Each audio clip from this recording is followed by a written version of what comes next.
Hello and welcome back to the REI Concierge Podcast with Tim and Lisa. Today, we are really excited to have Gina Shumway join us. Gina is the owner of the Auburndale Group in Chattanooga, Tennessee, and she is a longtime real estate investor herself. Gina, welcome to the show. Thank you. I'm so excited to be here. I've known Lisa for a little bit. Tim, it's so nice to meet you, and I'm excited to be on here today. Thank you for having me. Nice to meet you too. Thanks for joining us. Yeah, we've done a lot of business with Auburndale Group over the years. I know you are now the owner, and we're excited to send folks your way and learn more about Chattanooga. Inside scoop, I'm sitting in my living room. My power went out as soon as we started recording. So we don't keep any secrets from our listeners. I'm doing this from my phone. So if I sound terrible, I don't know what to tell you. We're working on things. You always sound great, Tim, regardless of the audio quality. Hopefully my phone will make it through this whole recording. We'll see how it works. Yeah, thanks so much for coming on. Why don't you tell us a little bit more about, I guess, the Auburndale Group and your journey into real estate, as well as kind of your investment philosophy and what got you into real estate investing in the first place? Yeah, sure. So I'd like to take it back a little bit. It's a good time that we had this at the time of day that we did, because if we didn't, I would have 4 kids running around in the background and we would have a lot more, going on too. So perfection is also something that I embrace as well. So I am a mom and a wife. I'm a mom of 4. We have a very active lifestyle. I actually initially started my career in the medical field. I am semi-ambitious, and I got my first master's degree by the age of 25. And then I now basically have what you could almost consider 2 master's degrees, a master's and a postmaster's certificate. I'm dual certified. I'm a nurse practitioner. I'm a dual certified adult gerontology acute care nurse practitioner and a family nurse practitioner. Went and got both of those. I'm a Vanderbilt alumni. I, felt like I, was doing quite well. But one day, for lack of better words, I had an issue with my bathroom, and I thought, hey, you know what? I'm going to take this on myself. So my husband got basically a sledgehammer, demolished our bathroom, and I started building it, like redoing it. I learned plumbing, I learned tiling, I learned finish work. I did all of that, and I loved it. And while I was doing that, I started listening to podcasts on real estate and investing, and got on Bigger Pockets and all of that. I got the Bigger Pockets bug, is what I like to call it. Yeah. And, and I actually posted, I would post what I would do every day, like on Instagram and stuff. And I had a lot of people who would ask me, like, what are you doing now? And I actually was like, you know what? I think I want to flip a house. Originally, I wanted to do it myself, but then I got smart and I don't want it to take forever. So I started looking into investment strategies and theories. And so my initial, at first I did the Burr strategy. And as I started, investing, I actually started using Auburndale Group as my real estate team. I was their client, my team's client, for a while, and did some transactions with them. And I had enough people watching me invest and do these, these rehabs, that I actually had people ask me, "Can you teach me?" And I was like, "Sure." Like, I just kind of started talking to people, and they were like, "Well, do you sell real estate? Like, could you help me find a house? Could you help me do this?" And I was like, "I don't, but maybe I should." Maybe I should, yeah. And so I actually, at this one closing, I actually just went to my agent, who is now my partner, and was like, "Do you think the Auburndale Group would be looking for, another agent to join the team?" And she was like, "Absolutely." So I talked to who used to be the owner, Adrian Green, about joining the team. And, fast forward, I joined the team, and I learned a lot. I quickly realized, as I said, I'm slightly ambitious, and my goals were, I didn't want to be an agent on a team. I wanted to own a team. And so I actually approached the owner and just said, "Hey, I love everything that you guys do. I love this team. I love what you offer. I aspire to do this. And so, thank you so much, but I think I'm going to go off and try to build something for myself." And Adrian actually said to me, it's so funny. My family and I, we want to go travel abroad. We want to go do all these things. And I actually just started, like, in the last couple of weeks, considering selling. And so she was like, would you and Tevin, who is now my business partner, would you two be interested in taking over the team? And one thing led to another, and 6 weeks later we closed and we bought the business. So here I am, certified, nurse practitioner who, went rogue and now Auburndale Group. We have 4 agents that work on our team below us, and then we have a total of 10. We're almost at 10 total on our team, including admin. So we basically do a ton of investment. I mean, that's our jam. That's who we are in a nutshell. We do anything from, we do primary residential, do a lot. I mean, the majority of our business is investor friendly. So we do single family, we do multifamily, commercial, you name it, we do it. That's fantastic. So you're in Chattanooga, yes. And we have a lot of people who are interested in Chattanooga. You Bring have bring up. We do. Exactly. That's right. The other thing that I think, so I want to hear you talk about Chattanooga. I also want to hear you talk about the possibilities here, because so many people already dismiss Chattanooga because, okay, prices are higher. I mean, my husband and I started investing here in 2015, and we got some killer deals back there that we're not going to find the same ones today. And there's so much possibility here and so much potential. So talk about Chattanooga and all the possibilities that still exist. So for those who say that they don't exist, our $3 million in transactions in this past month alone shows that there are still deals to be had. Is it a little bit harder? Yes, it is. But that's why you employ, real estate agents who are investors themselves, who know how to actually evaluate and look for a deal and to find a deal for you. While prices obviously have gone up, if you look across the entire nation, they've kind of gone up everywhere. So I think, you're going to have that, what's what I want to say, slight obstacle anywhere that you go. Still, Chattanooga is lower, in the, what am I trying to say? Chattanooga still has a better cost of living than the national average. I think it's like 10% less than the national average.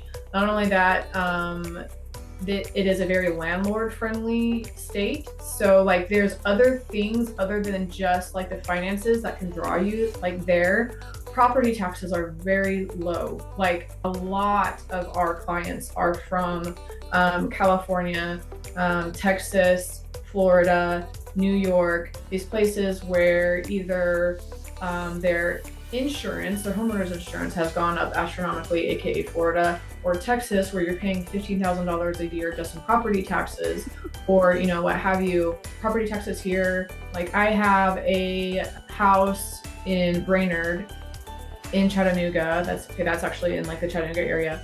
It is, I bird that property, and it's currently rented for $2,000 a month, and it's a total property tax of $1,400 a year. So jealous.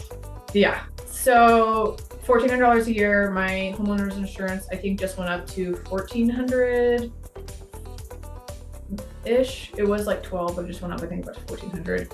So that's your property taxes and your homeowners. Who can get property taxes and your landlord insurance policy for $2,800 a year?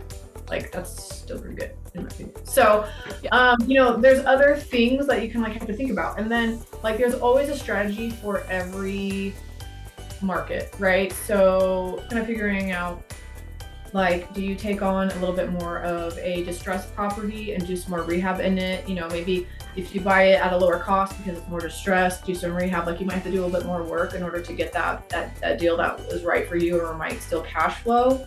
We are here to brainstorm with you and to make sure that you're able to find what you want. Can you find turnkey properties like that cash flow? Yes, you can. It's going to be marginal though. Like right now it's going to be marginal. But the thing is, like, and this is what I tell everybody, like, tell me where you can find a property or anything else, and any other investment vehicle that's not real estate, where, you know, you might buy it now and you might not be cash flowing, but in a couple of years when the rent rates go up, you know, it will be cash flowing. And, you know, maybe, you know, if interest rates do go down, then you refinance, now you're cash flowing even better, you know, or give it a couple of years and you pay down that equity and then you can refinance and you're cash flowing better. And, you know, there's an opportunity cost if you wait. I would never want to put somebody in a situation where they financially risk, you know, they expose themselves too much, or they're doing, you know, I'm not that person. We're never gonna like pressure people. But like, if I find something and it's at a break even point, and I know the area, I know it's going to appreciate, I know that, you know, it's transitioning, there's going to be a lot more, you know, rehabs that are going to go on, and that house is going to be worth a lot more in a few years. Do it, you know, because yes, you may only be making $100 a month, if that, on your property right now in cash flow, but are you considering the fact that this asset is going to appreciate, tangible asset, and, you know, a few years from now, not only that, they're buying down. So you're getting equity in the home, it's appreciating. I mean, you're doing this, right? It's not just it's appreciating, but you still have this loan that's here. You're buying down your loan, it's appreciating, and that's going to grow. Meanwhile, you might be making just a little bit, but you're not going to put a ton of money into that, like continuing to invest, but still make it grow. Yes. Does that I love it. kind of help? No, I think it's super helpful. Yeah, no, Gina, I think, you know, this is something that Lisa and I have been telling our clients for the past year and a half, 2 years, as interest rates have been rising, is that we're playing a different game now, right? Like, it's really a mindset shift in terms of there's no more quote unquote low hanging fruit where you can just go, I want $500 a door for a $110,000 property, pure cash flow. I'm like, well, that doesn't happen anymore. But that doesn't mean the asset class has changed. The intrinsic value of the asset class has not changed. You still get the appreciation, you still get the equity buildup, you still get the tax benefits. All these things are still true. So if you're willing to play the game a little differently and not expect as much cash flow on the top end, it's still the best investment, in my opinion, that you can make. So I think it's really about educators in the field like us that are just kind of reframing that, like, yeah, you know, and just setting realistic expectations. You know, if everyone comes in and expects to get this $500 cash flow, I'm making up numbers, whatever it is, $250 a door, $350 a door, whatever you used to want in like 2018, 2019. I'm the first one to say, sorry, in this current environment, that doesn't exist. You know, if you're looking in Washington, DC or Maryland, like, that is not a thing that can happen. Now, me personally, I bought properties last year that broke even. You know, I mean, $25-$50 cash flow, you know what I mean? And I'm extraordinarily happy with them. So that's the thing where, like, if you believe in the asset class and all the other profit centers, cash flow is just kind of the cherry on top. Because like you said, things get better, right? Like, rent's going to increase. You can eventually refinance out. You know, God willing, if the Fed's dropping rates 5 times this year, you know, if it goes down to a point where it makes sense to refinance, you can get a better rate and pay less and make more. It all goes up and to the right. So I think, you know, that's why we like to find partners in various markets that focus on these things, and not just like, I'll get you $500 a door. There's all these other pieces to it, and just setting realistic expectations, especially for newer investors that may have been, I mean, let's be honest, we've been talking to people for years that have started thinking about real estate investing in 2019, right? When the numbers were totally different. And now they come back and like, okay, I'm finally ready. I'm ready for my 500. Oh, sorry, man. Yeah. That's not a thing right now. You know, it's cyclical, but that's not a thing right now. And as long as you're okay with that, you know, let's move forward. Yeah, it's the way the people who are waiting and they continue to wait on the sidelines. Like I said, that's an opportunity. Like you're paying money, like you're losing money, because this assets are going to continue to appreciate. So if you wait and you continue to wait and you continue to wait and you continue to wait, like I purchased a home that I wasn't like totally sure about. Like my husband and I, this was like actually like our first property years back. And it just kind of came on the market. It was one of my friend's property, and we were like, why not? Like, let's go for it. You know? And that property now cash flows because of the interest rate that we got it at and everything. I mean, I'm really putting away $700 a month on that property. Wow. And that was before, you know, so if you give it, that was years ago. So if you start now and you go years, like you're still going to be in the same, like you just have to, it's patience. And I think I like to say a lot of times, like, I love Bigger Pockets because that's how it got me into investment, as I was listening to Bigger Pockets. But sometimes I feel like, not necessarily Bigger Pockets, I shouldn't just like be hard on them, but some of these influencers and some of these, you know, various people who really tout their net worth and like what they've done with real estate. While, hey, like hats off to them, they're doing wonderful. I think setting a realistic expectation is very important because it's their job to make it look like it's the best thing ever, because they want people to come in and they want to, you know, have them model what they've done and be, that's their revenue builder. But like then people come to me and like you said, they're like, oh, I want to buy this and, you know, I want to do this, this, this, and this, and I expect to be making, you know, 6 figures on passive income in like 2 years. And it's like, okay, let me bring you back down to earth and like let's talk about this. Like real estate is not a get rich quick in any way, shape, or form, but does it have the power to change your life? Absolutely it does. But that's why like you guys come into play with really, you know, kind of setting that's what you guys do, is you do a great job at kind of setting expectations for people and kind of like helping them see that, you know, let's have goals, right? Like realistic goals. I personally don't plan, maybe, I mean, who knows, but I personally don't plan to own thousands of doors in my life. You know, I'm okay if I have a number in my head and it's not even close to breaking 100. Okay, so, you know, just realistic expectations, and I think everybody can do well. I mean, you know, that's my personal opinion. You're speaking our language, my language especially. You know what? And again, I always say, like, hats off to those people that, I don't know, own $12 million worth of real estate in the first 18 months that they jump into it. They have a different risk tolerance. They're willing to take on more debt. And it's really a matter of like, hey, what's my way forward in this? What's going to work for me? And it's a wonderful asset class because you can approach it from so many different angles. And we learned the term from Chad Carson, the small and mighty real estate investor. Like just a handful of properties can make a huge difference in the financial situation. Yeah. I mean, back, you know, a while ago, I met with one of my financial advisors and, you know, I only had a few doors at the time, and, you know, here I am and I'm like, you know, how many properties do I need to own and how much do I need to do this? Because I want to make sure that I can retire by this age and all this stuff.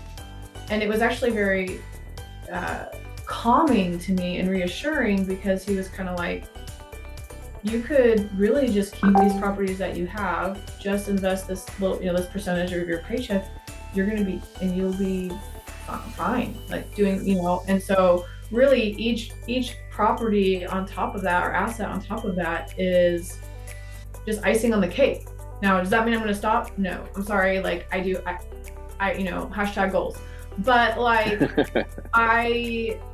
you know, still, like, I think it's just important to make sure, like, what are your goals? Because at the same time, it's okay. Like those people who have, like you said, so $12 million in their first 18 months. Okay, I'm not, and this is just speaking from my experience. I have 4 kids. I'm a busy mom. Like, what quality of life is there? Which I don't know. Maybe they have, I can't judge them. I don't know. But, you know, I do also want to allot some of my capital to vacations and memories with my children and having a quality of life and those types of things, you know? So I think, you know, it's okay to speak to setting what goals meet each individual's needs, you know? And that's the thing I like too. Auburndale Group has clients of every class, of every income level. You know, we help people, like we treat everyone the same, despite whether they're coming to us and they're saying, you know, I have millions of dollars and I want to go acquire a 50 unit, you know, property, versus this is my first deal. I've never done this before.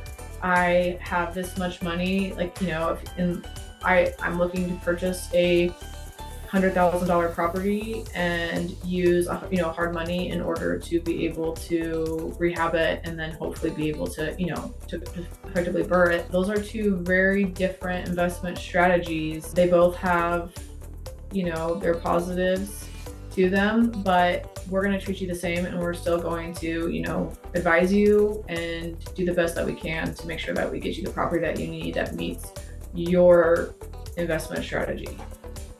Yes. I love it. And I think that's what's fun about real estate, Gina. And that's what Lisa and I always say is there's a million different ways to do this successfully. And you really just have to and it can change too, right? Like you kind of have to decide the rules of the game you want to play and work within those rules, but your game can change. Like Lisa and I's game has both changed. Like we had certain dollar amounts in our head, you hit that kind of quick and you're like, okay, what's next? And then you keep going or you pivot, you try something new. And that's what's fun about it. So I guess, I'd be interested to hear if you've had clients that have kind of changed their strategies, if you've been working with them long enough. Like I've had clients here in Maryland that have kind of just completely changed, going from, all right, I'm going to buy these $120,000 condos in C-class areas to, okay, I'm over that. I want to buy these $300 townhouses in, A- B+ areas.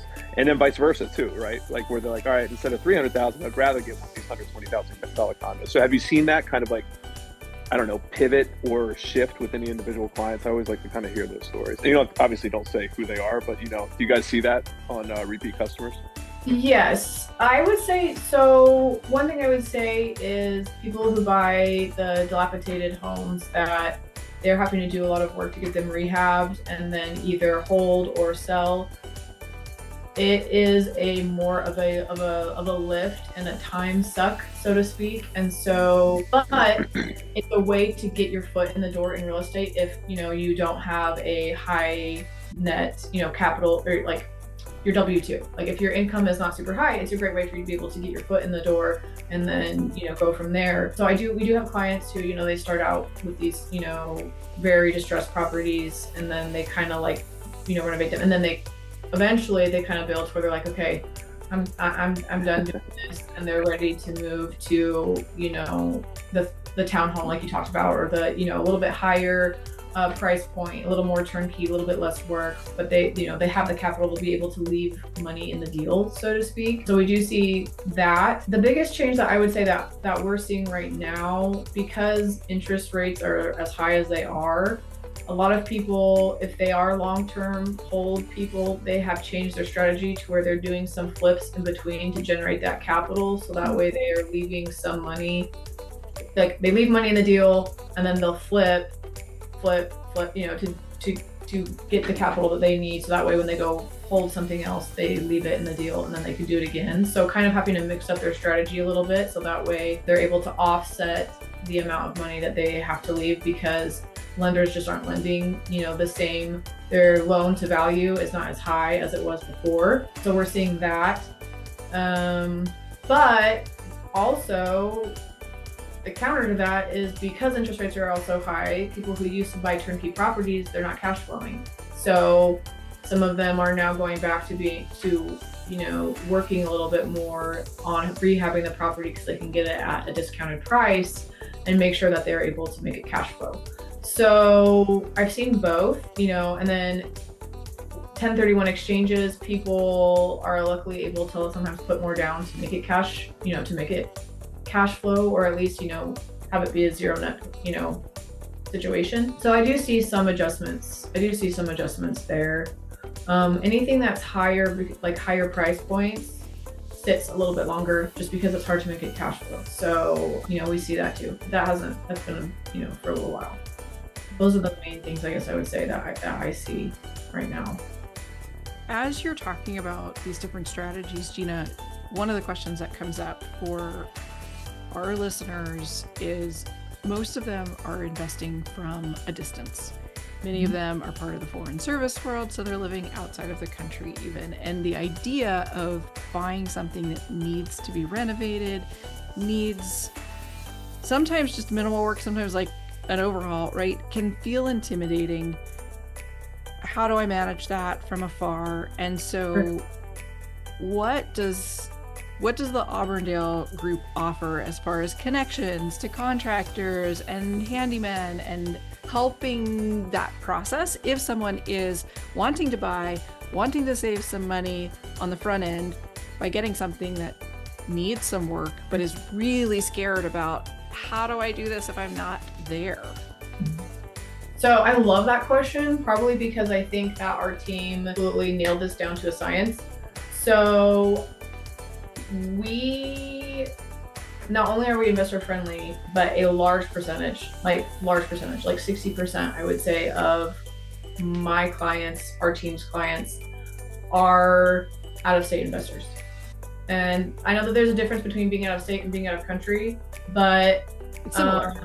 Definitely similar. Yeah, I mean, of that percentage, I've probably met, like, of the 60% that live out of state, I've probably met 5 to 10% because they've flown in. So the thing that I love, and oh, by the way, actually, I just closed on Friday 4 duplexes for a family that is currently living literally across the world for them. So we do work with investors who, are citizens or, even not. Anyway, we do work with investors who live all the way across the world who are investing in the United States. We have the tools to do that. We have title companies who can do that. We have lenders who are able to do that. We get POAs and those types of things to be able to do signatures. And anyway, that being said, we have built an entire basically team for you. I can't say that it's in-house because they don't all work on my team, but anybody who comes on and works with the Auburndale Group as a client gets access to our client portal. And so in our website, there is a login. You're able to actually log in, and on there it has a vendors list. And you have everything from your lenders, your attorneys who need to if you need to set up your LLC, if you to figure out what kind of loan strategy for different whatever your process is, because as we know, there's various loans for various things that you need to do. And then we have contractors that we have listed right there that are there, in case you want variety to choose from. We have ones that I work with specifically, but we do have a longer list. Everything that is on that list, either I myself have used personally on my investment properties, so I vet them. I think it says something if somebody says, I wouldn't recommend them to you unless I've used them myself. And so they've either worked for me and done work on my properties, or they have worked with multiple investors from our team, because remember, I didn't originate the team, so some of them have been here for a while. They have been properly vetted and we have relationships with them. And so what we do is we can put you in touch with anybody that you need. But not only that, once we find a property for you and we get it under contract, when we have inspection, we actually bring a contractor with us to get any type of quotes on rehab or anything like that. So that way, while you're in that due diligence period, we get everything that you need. We get the contractors in, we get the termite inspection, the plumbing, we get the homeowner's inspection. We get everything done in that due diligence period. So that way, if for some reason those numbers don't work out to what we originally penciled in before we went under contract, we're able to get those numbers immediately. So that way the investor is able to say, yes, this works for me, or no, this doesn't work for me. And we can use that inspection contingency period, that clause, to be able to get out of it and make sure that our investors get their earnest money back. And so we get those numbers for them then, and that way they know, hey, this doesn't work for me. It's less risk, it's more reassurance. And then, we get them from basically contract to close and walk them through that entire process. Not only that, after they close, we have relationships with property managers. So they, we don't just say, okay, well, hey, congratulations on your house. Let's see you on the next one. We take them in and then get them to close, and then say, hey, here's a property manager, here's your contractor, here's your, all of that stuff. And then we do 1 month post follow-up, calls to make sure everything's going well, to make sure that they don't have it, do they have any of their needs, all of those things. We are emotionally invested in making sure that it's a smooth transaction and that they're successful. It's not just, just a quick sale. We want that for them. Actually building financial wealth. I mean, that's what our motto is: transforming lives with the power of real estate. And so I think that's a huge, peace of mind if you can't be there, to know that there's somebody who has their back. I have another client who wants to list a property. They're all the way across the country, They own a property. They've been self-managing it because there's certain things with it that make it that way because there's somebody who's checking in on the tenant that's not property management. They are like, hey, we were considering listing this property, do you mind going looking at it? And so I, as their realtor, since I have permission, I'm going into the house and I'm actually going to check and see what needs to be done. If there's a contractor, I'm going to bring a contractor in. We're going to look at it and we'll say, hey, this is what we need to do in order to get it fixed up, in order for you to list it. Just some of those extra, things that make it, I think, just more of an all-around service. And, so that way clients feel comfortable investing here because it's not going to be a thing where they pick up the phone and they just can't get anybody on the phone. They don't know what to do. We're the worst. That's the worst. And you guys actually, Gina, I was under contract with you guys probably like 2 years ago now. And that was remarkable to me. So as a realtor and as an investor in markets where I don't live, man, I feel terrible. I forget my agent's name on your team. I don't know if she's still there, but she was able to there was knob and tube wiring in there off of Tunnel Avenue. And I was like, I don't like it. And she's like, all right, let me get a quote for you. I'm like, how can you do that? Because I can't do that as a realtor. The timelines are so short. I can't be like, hey, listing agent, can I send an electrician in here to get me a quote to get to my client to see if they want to proceed prior to even, closing? And she was able to do that. She got an electrician in there, sent me a full quote and everything. And I was like, nope, I'm out. It was like $9,000 on like a $110,000 house. So we were able to pull out on that, but I wouldn't have been able to do that if she didn't hustle to get that done. So that is remarkable. And I want to congratulate you guys for that, because I know I cannot do that. And maybe it's a market thing, maybe it's just timeline, I don't know, but that's really cool that you can be like, hey, while we're under contract, we can more often than not actually get you quotes on the work that needs to be done prior to even closing. Because usually I'm giving estimates, right? But you guys can have all right, this guy got in there and gave us an actual quote. So I think that's super cool. Just wanted to call that out.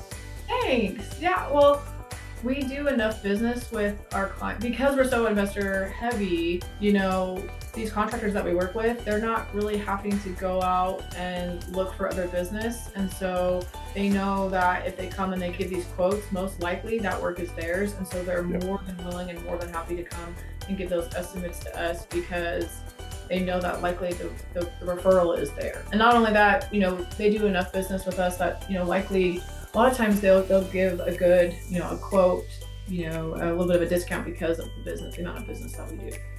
That's awesome. Yeah. So Gina, we love hearing the successes of real estate investing, and we also love to talk about the more difficult, challenging times. We'd love to ask you if you have any stories of challenges that you have run into along the way, perhaps lessons learned, mistakes made and learned from over the years. Yeah, so, that's a good question. Anybody who is in real estate, if they tell you that they have never failed, or I shouldn't say failed because you only fail when you stop trying, but have never lost money or, made a mistake, is lying to you. Correct. Agree. So one particular investment comes to mind, and it's actually my investment. I don't know if it's okay if I talk as an investor versus real estate agent. Yeah, yes, please. Love that. Yeah. I had a property that I was interested in. Now, one thing, this is what I would say. First of all, I really, really recommend, and this is because I've learned these things, as an agent, I am super advocating for my clients and make sure that they don't make the mistakes that I did, which I think is why it's really nice to have me as the agent, because I've made all the mistakes so I can fix them, right? So I had this property and I had just done a successful for really well, to the point where not only did I get my entire capital back, I got extra money back, and it was still cash flowing. Wow. I basically got paid to get a house that was cash flowing. I was feeling really good. So I'm yeah, this is great. And so I went and found another house. I was gung-ho for it. I got an inspection. And the inspector, in my opinion, was not the best. Don't work with them anymore. They're not going to be one that we recommend. But it did say on there that there was limited access to the crawl space.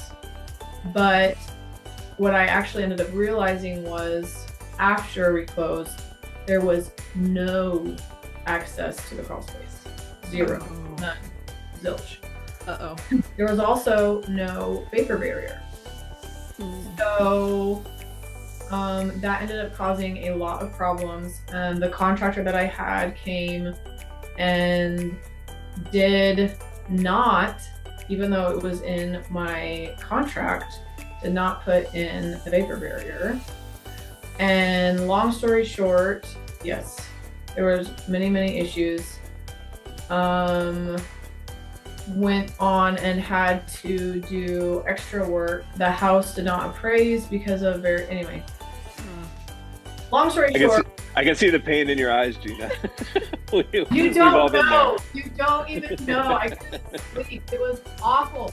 That house sat and sat. I ended up selling it for a loss because somebody had to go in and actually take up a floor to do some mold remediation that was not found. Anyway.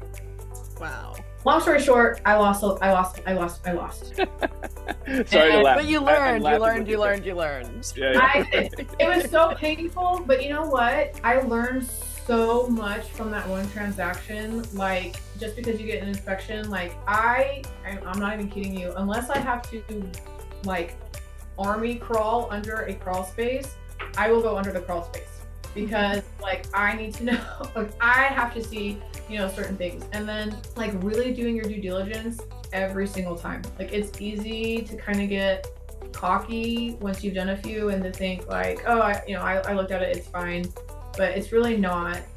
Get your home inspection every time. I never, ever, I can't even capitalize ever enough, advise my clients to waive inspection. I will never do that. I have had clients say that they are going to waive inspection in order to make sure that they get the house on a multi-offer situation. I don't think that's necessarily most of the time now, but it was a few years back. For sure.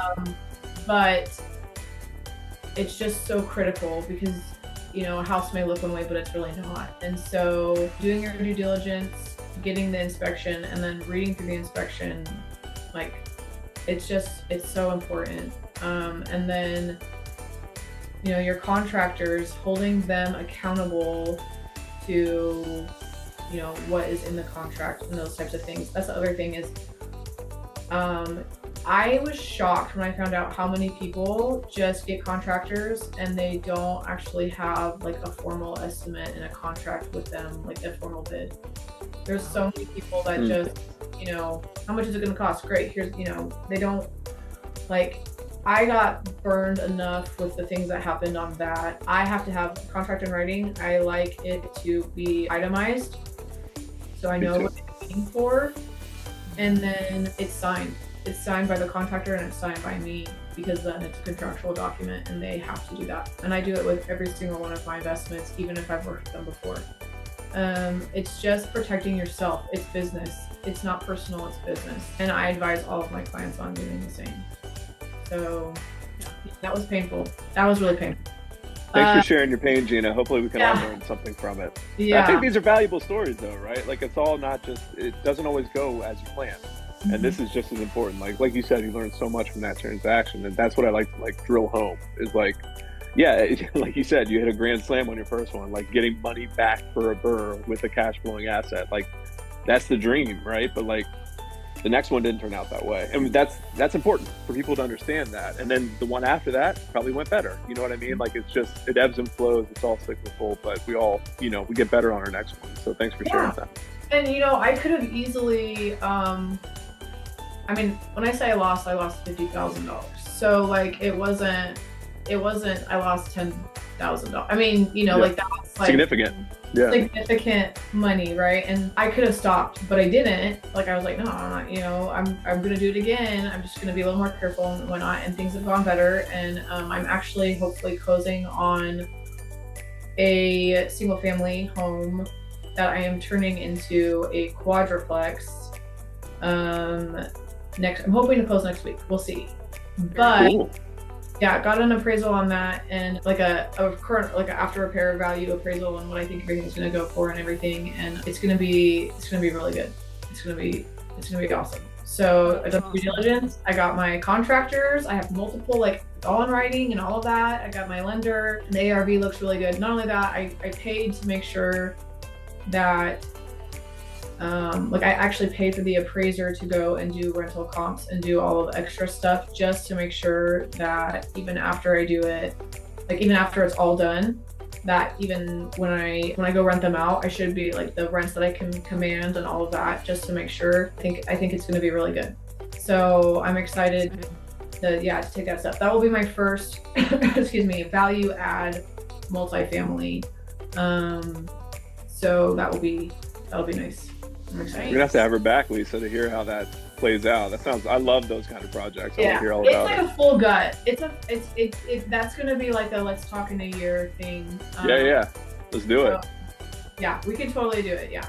And there's actually a lot, like, it's over an acre, and so the plan is to rehab that, and then once we get that like going well, then there's a whole other spot where we could build probably up to a quadruplex on it as well. So we'll see how it goes. But yeah, awesome. So it does get better.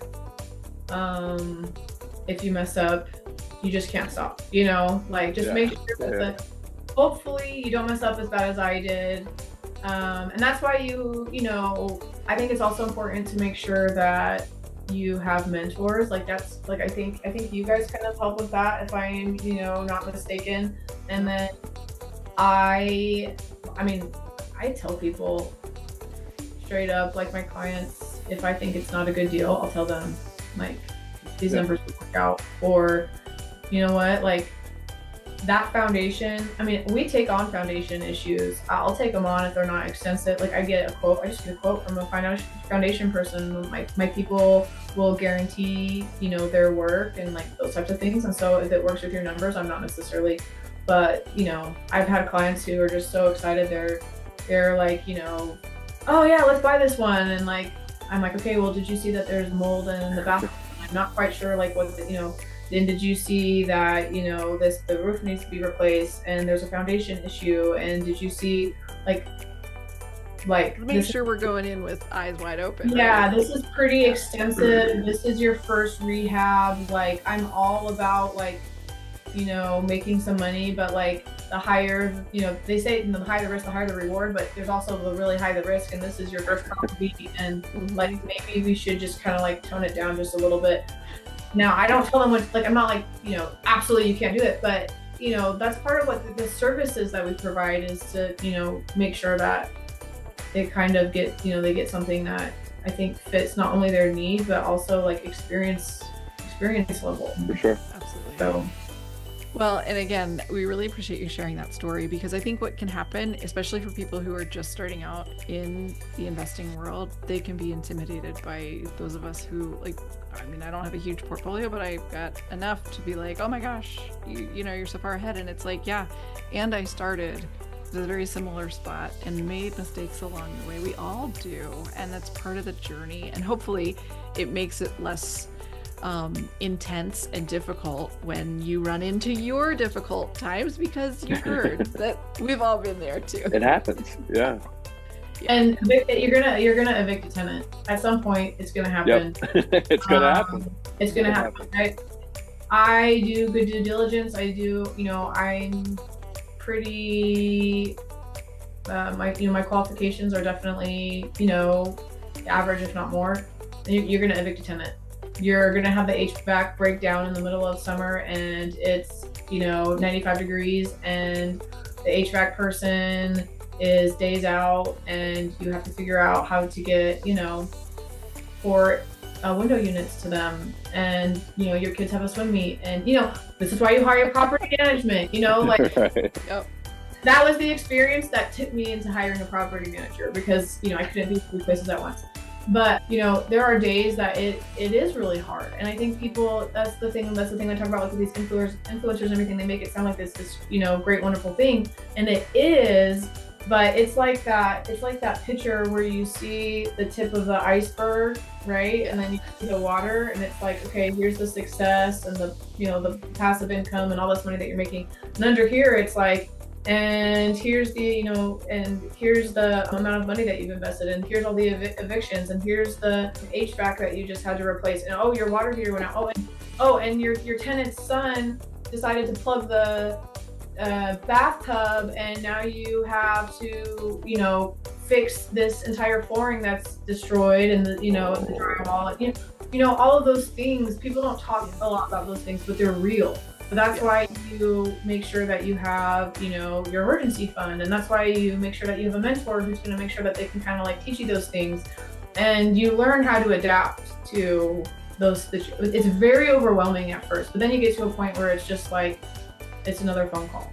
Yeah. And Brandon Turner, you know who Brandon Turner is, right? Okay, I really like the guy. He had this quote that I really liked, and it was like, if you can pay, what was it? It was something along the lines of like, if you can pay for your business, there's something along the lines of like, if you can pay for your business costs, or like if you can pay for the cost of like whatever this is, you it's like you have you have a solution. It's not the problem. When you can't pay for those things, that's when it's a problem. So like sometimes it's hard because we don't want to pay this money because it's like, oh, I could be just doing something else. But like that's the cost of doing business. Like you have to do that. Like that's just, this is something that happens sometimes. Yeah. It's when you don't have the means to do it and all of those things, that's when you really have a problem. And I think that shifting the mindset of there are going to be repairs, like you can't just set it and forget it. Like that's important to understand too. That's why I talk to my clients about making sure that they're putting aside, like in their cash flow. A lot of people just think, okay, here's my mortgage, here's my homeowner's insurance, here's my property taxes, like my PITI, right? And my property management. And then everything else is cash flow. Okay, not quite. Like we put some money aside for repairs and CapEx and those types of things. And so it's good that they have you and they have the Auburndale group, because we talk about those things. Mm-hmm. So that way, when the rainy days come, they have a way to pay for it. They're not having to pull from their W-2 job. Although truthfully, I have a savings on top of that too, just because peace of mind. But like, it's important, to make sure that you have those, but also realize like those things are going to come. Like I'm gonna have to place a roof on one of my properties here in the next year.